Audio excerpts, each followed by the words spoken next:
లూకా సువార్త మొదటి అధ్యాయం.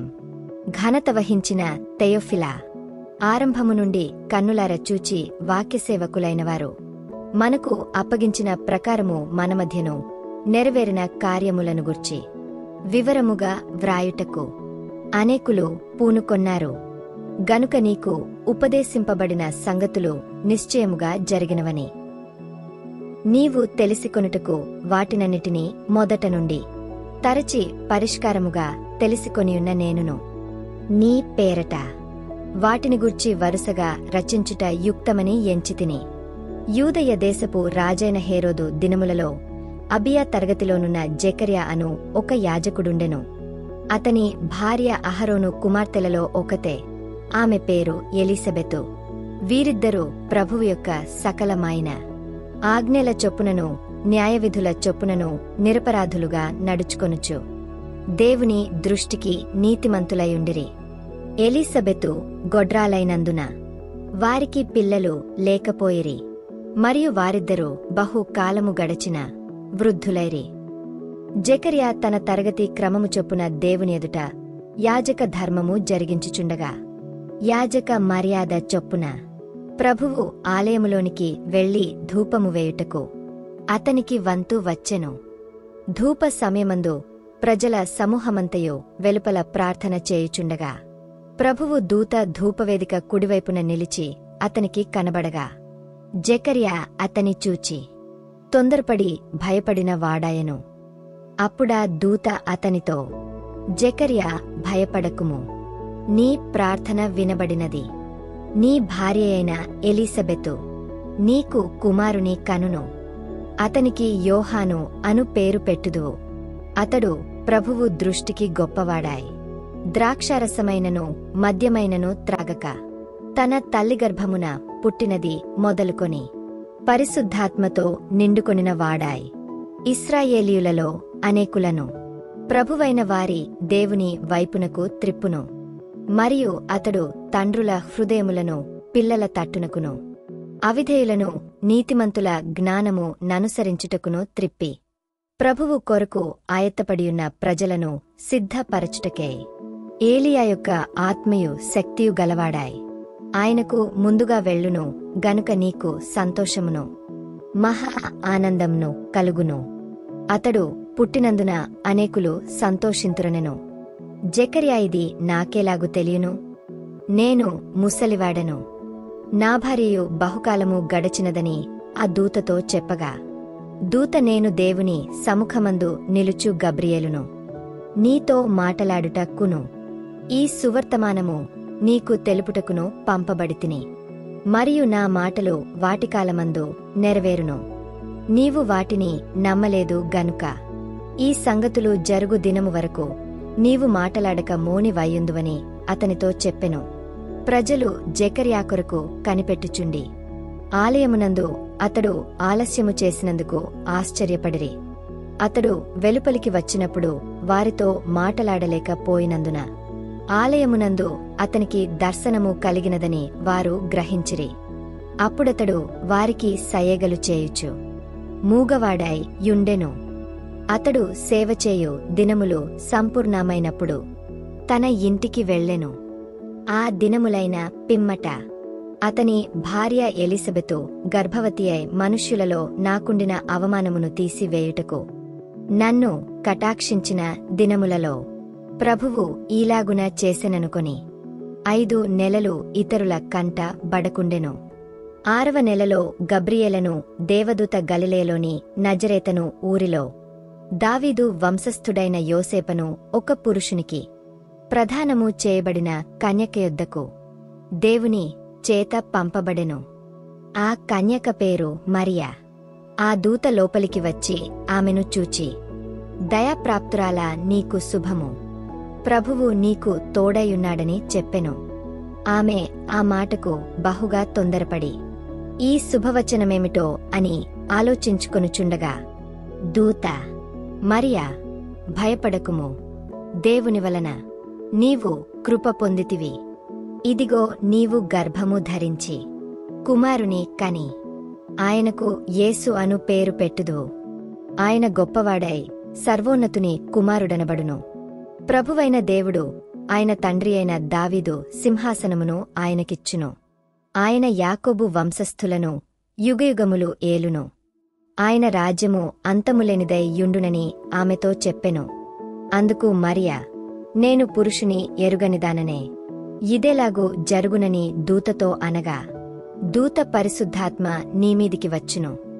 సర్వోన్నతుని శక్తి నిన్ను కమ్ముకొనును గనుక పుట్టబోవు శిశువు పరిశుద్ధుడై దేవుని కుమారుడనబడును. మరియు నీ బంధువురాలు ఎలీసబెతు కూడా తన వృద్ధాప్యమందు ఒక కుమారుని గర్భము ధరించియున్నది. గొడ్రాలనబడిన ఆమెకు ఇది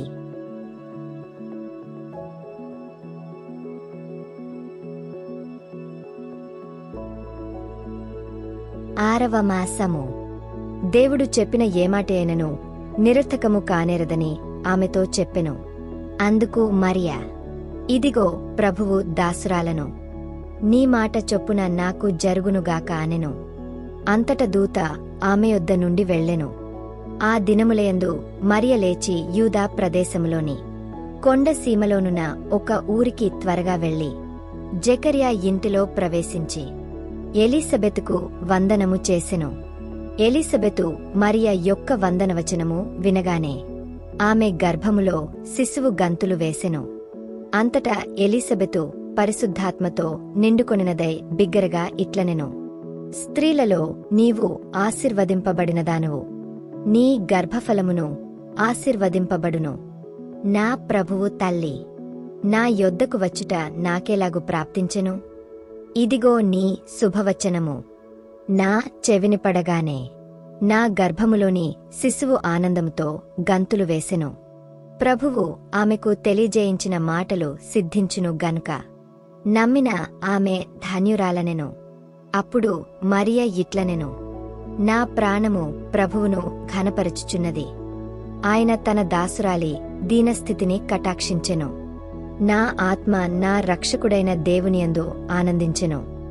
సర్వశక్తిమంతుడు నాకు గొప్ప కార్యములు చేసెను గనుక ఇది మొదలుకొని అన్నితరములవారును నన్ను ధన్యురాలని యందురు. ఆయన నామము పరిశుద్ధము.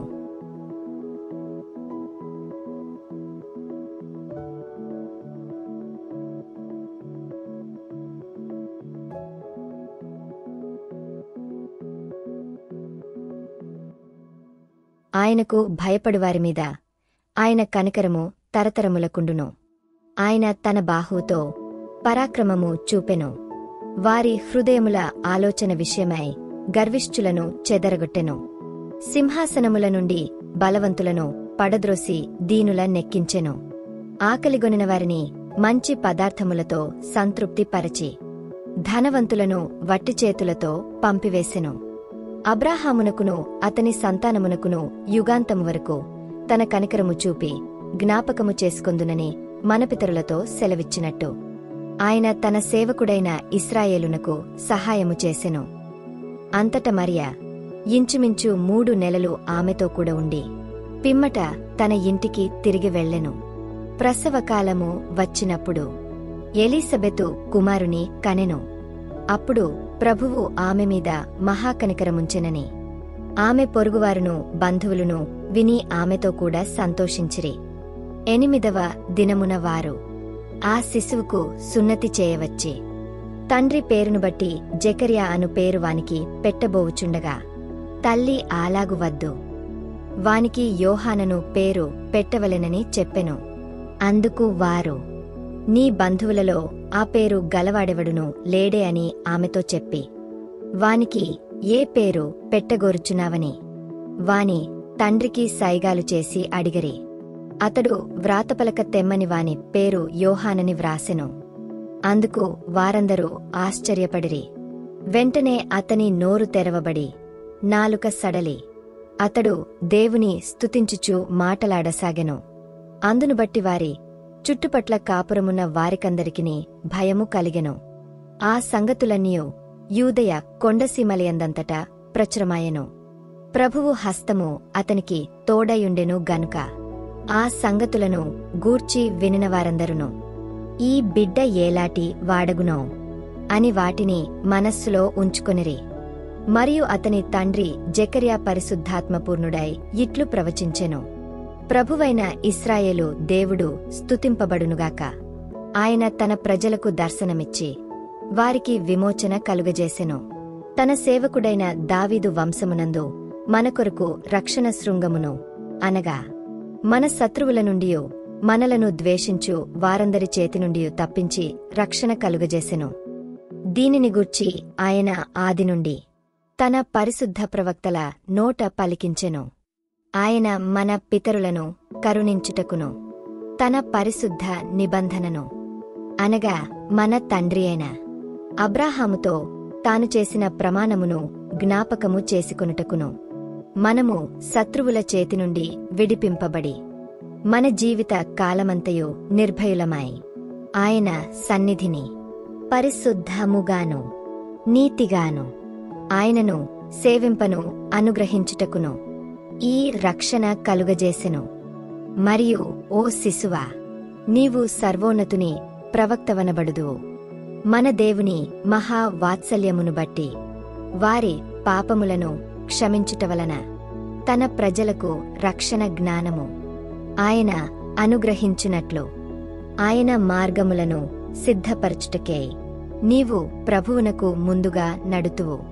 మన పాదములను సమాధాన మార్గములోనికి నడిపించునట్లు చీకటిలోనూ మరణ ఛాయలోనూ